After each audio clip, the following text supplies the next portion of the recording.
నిజమైతే మాత్రం చారిత్రక తప్పిదం. బాధ్యతల నుంచి పారిపోయేటటువంటి ప్రజాస్వామ్య ప్రభుత్వం అవుతుంది. ప్రజాస్వామ్యం అంటే ప్రభుత్వం బాధ్యత తీసుకోవడం. ఇప్పటికే ప్రజలకు విద్యా వైద్యం అనేది అందని మావి పండులాగా మారింది. అవును. ఇప్పటికే మనకి భారతదేశంలో సిగ్గుపడేటటువంటి పరిస్థితి ఏంటంటే అక్షరాస్యతలో మనం అట్టడుగులో ఉన్నాం. అట్టడుగున భారతదేశంలో ఒకప్పుడు బీహార్ అట్టడుగునుంటే బీహార్ని దాటి దరిద్రపు స్టేజ్కి వచ్చాం మనం. నెంబర్ కానీ వన్ ఇవాళ మనం, మన చిన్నది తర్వాత బీహార్.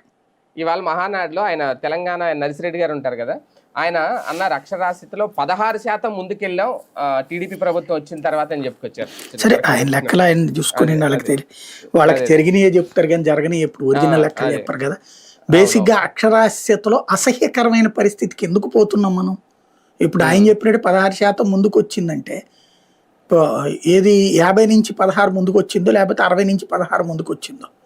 కానీ ఎంత దారుణమైన దిగజారుడు పరిస్థితి.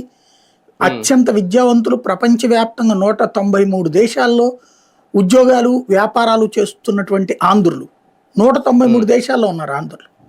కానీ సొంత రాష్ట్రంలో అక్షరాస్యతలు అట్టడుగున ఉండడం అంటే సిగ్గుచేటు. ఎందుకని?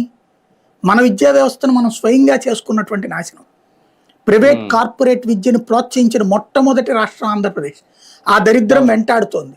ఇవాళ ఒక రిక్షా తోలేటటువంటి వాడు